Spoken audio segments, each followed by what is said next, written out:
Hello, പുതിയൊരു വീഡിയോയിലേക്ക് എല്ലാവർക്കും സ്വാഗതം. അപ്പോൾ ഓണമൊക്കെ ഇങ്ങ് അടുത്തെത്താറായി അല്ലേ. അപ്പോൾ നമുക്കിനി ഓണസദ്യയിലെ വിഭവങ്ങളാണ് ഞാൻ പരിചയപ്പെടുത്താൻ പോകുന്നത്. അപ്പോൾ ഇന്ന് ഞാൻ ഉണ്ടാക്കുന്നത് നല്ലൊരു ബീട്രൂട്ട് പച്ചടിയുടെ റെസിപ്പിയാണ്. അതിനുവേണ്ടി ഞാനിവിടെ ഒരു ബീട്രൂട്ട് എടുത്തിട്ടുണ്ട്. ഇനി അത് നമുക്ക് നന്നായിട്ട് തൊലി കളഞ്ഞ് ഗ്രേറ്റ് ചെയ്തെടുത്തിട്ട് വരാം. പിന്നെ അതിലേക്ക് ആവശ്യമുള്ള പച്ചമുളക്, 2 പച്ചമുളക് ഞാനിവിടെ വട്ടത്തിലരിഞ്ഞിട്ടിട്ടുണ്ട്. അപ്പോൾ ഇതെല്ലാം കൂടെ ഒന്ന് വേവിച്ചെടുക്കാം. അതിലേക്ക് കുറച്ച് ഉപ്പും കൂടെ ചേർത്ത്, മഞ്ഞൾപ്പൊടി വേണ്ടുന്നവർക്ക് മഞ്ഞൾപ്പൊടിയും കൂടെ ചേർക്കാം. ഞാനതിൽ 1 സ്പൂണ് ഉപ്പ് ചേർത്ത് കൊടുത്തിട്ടുണ്ട്. അപ്പോൾ അതും കൂടെ ചേർത്ത് കുറച്ച് വെള്ളം ഒഴിച്ച് കൊടുക്കുന്നുണ്ട്. അത്യാവശ്യം നന്നായിട്ട് മുങ്ങാൻ പാകത്തിന് നിങ്ങൾ വെള്ളം ഒഴിക്കണം, എങ്കിലേ നന്നായിട്ട് വെന്ത് കിട്ടത്തുള്ളൂ. അപ്പോൾ ബീട്രൂട്ട് കടിക്കുന്നത് ഇഷ്ടമുള്ളവർക്ക് കുഴപ്പമില്ല, അല്ലാത്തവർ നന്നായിട്ട് വെള്ളം ഒഴിച്ച് നന്നായിട്ട് വേവിച്ചെടുക്കണേ. അപ്പോൾ ഞാനിതാ 1 സ്പൂണ് ഉപ്പിട്ട് കൊടുത്തിട്ടുണ്ട്. നന്നായിട്ട് ഇളക്കി കൊടുത്ത് ഒന്ന് മൂടി വെച്ച് വേവിച്ചെടുക്കാം. അപ്പോൾ അത് വെന്ത് വരുന്ന സമയം കൊണ്ട് നമുക്ക് ഒരു അരമുറി തേങ്ങ ഞാൻ ചിരകി വെച്ചിട്ടുണ്ട്. അതുപോലെ തന്നെ 1 പച്ചമുളകും പിന്നെ കടുകും കൂടെ ഫൈനായിട്ട് അരച്ചെടുക്കാം.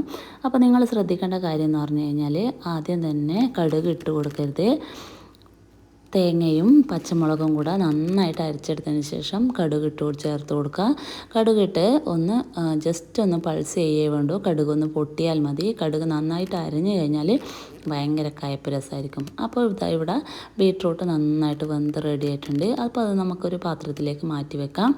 ഇനി നമ്മൾ അരച്ച് വെച്ച തേങ്ങയും കൂടെ ചേർത്ത് കൊടുത്ത് നന്നായിട്ടൊന്ന് ഇളക്കി കൊടുക്കണേ.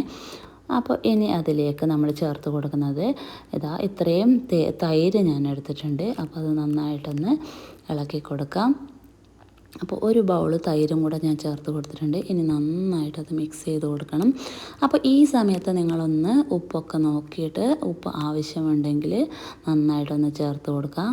അപ്പോൾ ഞാൻ ഉപ്പ് നോക്കിയ സമയത്ത് ഉപ്പ് കുറവായിരുന്നു. അപ്പോൾ ഞാൻ 1 സ്പൂണും കൂടെ ഉപ്പിട്ട് കൊടുത്തിട്ടുണ്ട്. അപ്പോൾ കുറച്ച് തൈരും കൂടെ ഞാൻ ഒന്ന് മിക്സിയുടെ ജാറിലിട്ട് അടിച്ചിട്ട് അതിലൊഴിക്കുന്നുണ്ട്. അപ്പോൾ മിക്സിയുടെ ജാറിൽ കുറച്ച് തേങ്ങയുടെ അരപ്പും കൂടെ ഉണ്ടായിരുന്നു. അപ്പോൾ അതും കൂടെ സെറ്റായി. ഇനി നമുക്കിതിലേക്ക് താളിക്കാൻ ആവശ്യമുള്ള കടുകും വറ്റൽമുളകും പിന്നെ കറിവേപ്പിലയും കൂടെയാണ് ഞാൻ ഇട്ട് കൊടുക്കുന്നത്. അതിനുവേണ്ടി ഞാനൊരു കരണ്ടി അടുപ്പത്ത് വെച്ചിട്ടുണ്ട്. അപ്പോൾ അതിലേക്ക് 1 സ്പൂണ് കടുക് ഇട്ട് കൊടുക്കുന്നുണ്ട്.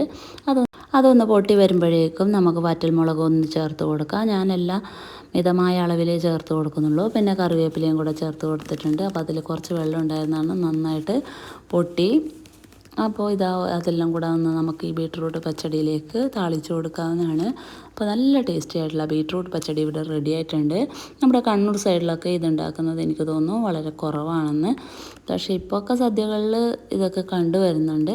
ഓണസദ്യക്ക് കൂട്ടാൻ പറ്റിയ നല്ലൊരു കളർഫുൾ പച്ചടി തന്നെയാണ്. അപ്പോൾ എല്ലാവരും ഉണ്ടാക്കി നോക്കുക. നല്ല അടിപൊളി ടേസ്റ്റുള്ള ഈ ഒരു ബീട്രൂട്ട് പച്ചടി എല്ലാവരും ഇത്തവണ ഓണസദ്യയിൽ ഉൾപ്പെടുത്തേണ്ടതാണ്. അപ്പോൾ പുതിയൊരു വീഡിയോ ആയിട്ട് വരുന്നവരേക്കും എല്ലാവർക്കും ബൈ ബൈ. അപ്പോൾ ആദ്യമായിട്ട് ആരെങ്കിലും വീഡിയോ കാണുന്നുണ്ടെങ്കിൽ ലൈക്ക്, ഷെയർ ആൻഡ് സബ്സ്ക്രൈബ്.